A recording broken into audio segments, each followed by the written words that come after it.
Is Slayer still relevant today with the absence of Jeff Hanneman and David Lombardo? You tell us. You give us your comments. You give us your feedback. In the meantime, here's our review of Slayer's new album, Repentless. Say farewell to the future. Get ready for the ride. We're going down to hell tonight, so strap yourself inside. There's a glaring contradiction in your world that's made of glass. Something small can shatter it and nail you to the past. The road beneath your wheels, the madness that you feel.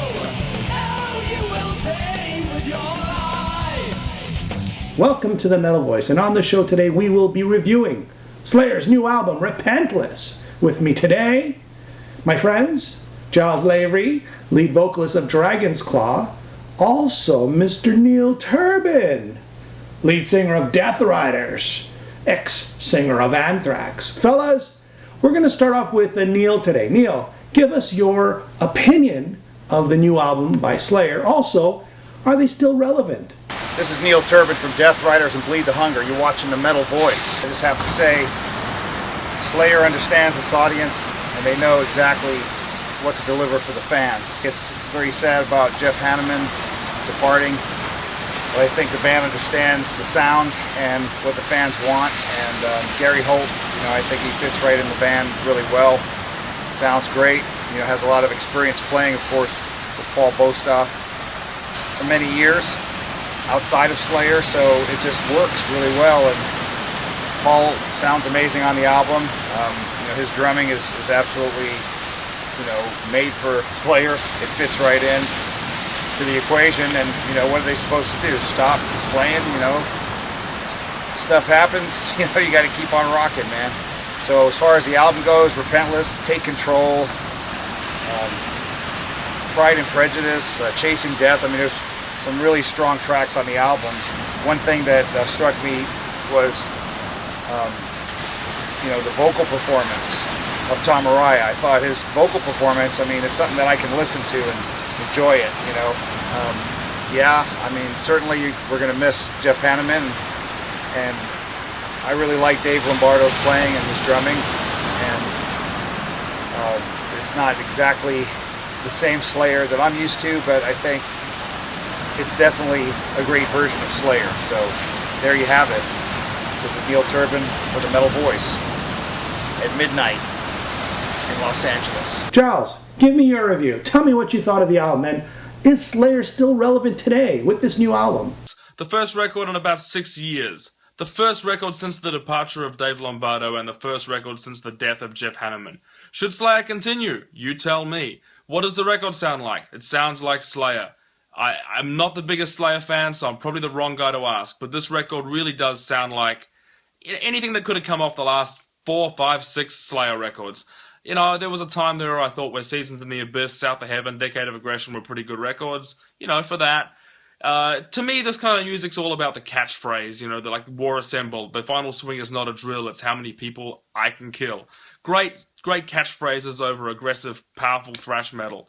I'm not hearing too much of that this time round. It just kind of sounds like another Slayer record.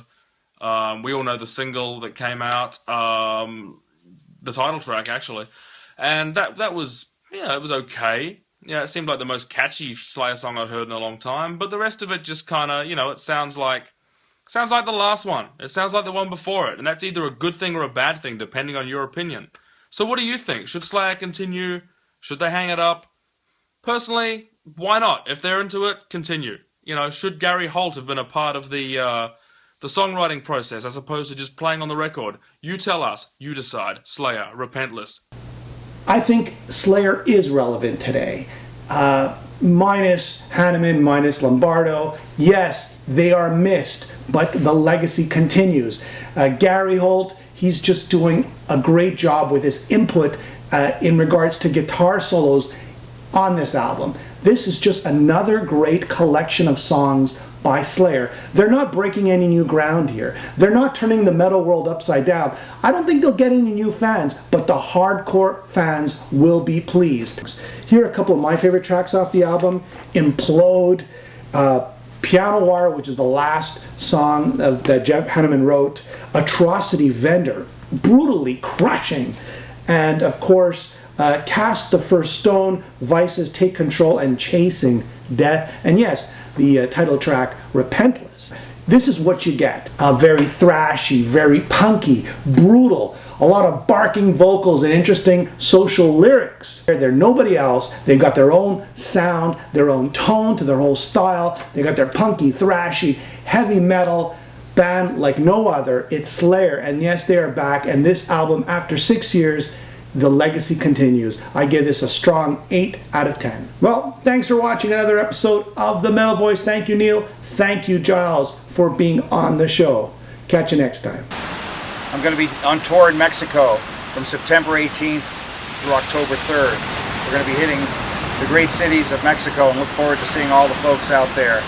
We're going to be hitting cities like Monterrey, Toluca, León, Cuernavaca, Guadalajara.